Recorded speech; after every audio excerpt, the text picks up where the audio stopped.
બે વાત સામે આવી રહી છે કે યુવાઓને સ્થાન અને બીજી સિનિયોરિટીને સ્થાન. આપના મતે કેબિનેટમાં અથવા તો બોર્ડ નિગમમાં મહત્વ કોને મળશે? સિનિયોરિટીને મળશે, અનુભવને મળશે, યુવાઓને મળશે કે આયાતીને મળશે? એક તો કામગીરીનું મૂલ્યાંકન પણ થતું હોય છે. જેમને અગાઉ આખી સરકાર બદલી, નવી સરકાર પણ લાવ્યા, તો એનું એક મૂલ્યાંકન પણ થતું હશે કે જેની કામગીરી સારી હશે તેને રિપીટ કરવામાં આવશે. ખાસ કરીને જે ચર્ચામાં છે અર્જુનભાઈ મોઢવાડિયા છે, તો એમને કમિટમેન્ટ આપવામાં આવ્યું હશે એટલે એમને કુંવરજીભાઈ બાવળિયા છે, જવાહર ચાવડા છે, એમની જેમ એમને પણ મિનિસ્ટ્રીમાં લેવામાં આવશે.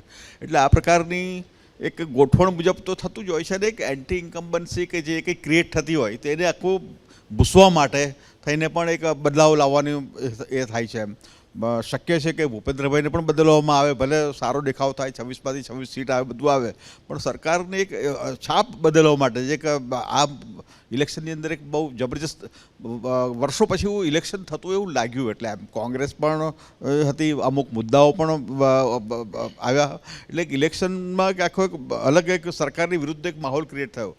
બીજી એક જે વાત છે તે બોર્ડ નિગમની નિમણૂકની એક વાત કરીએ તો 2005 પછી નરેન્દ્રભાઈએ બિલકુલ પોલિટિકલ નિમણૂકને બિલકુલ બંધ કરી દીધેલી અને સરકારી અધિકારીઓને ખાસ નિમણૂક કરવામાં આવતા હતા.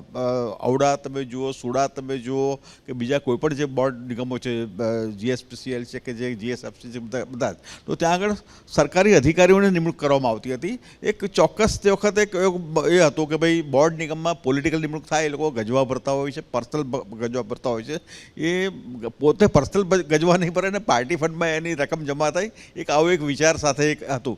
એટલે ત્યાર પછી ઘણા બધા લટકતું ગાજર હોય ને આ રીતે હોય કે ભાઈ બોર્ડ નિગમની નિમણૂક થશે આવું ચાલે, એક લાળ ટપકે અને લોકો આગળ એ રીતે વિચાર કરે.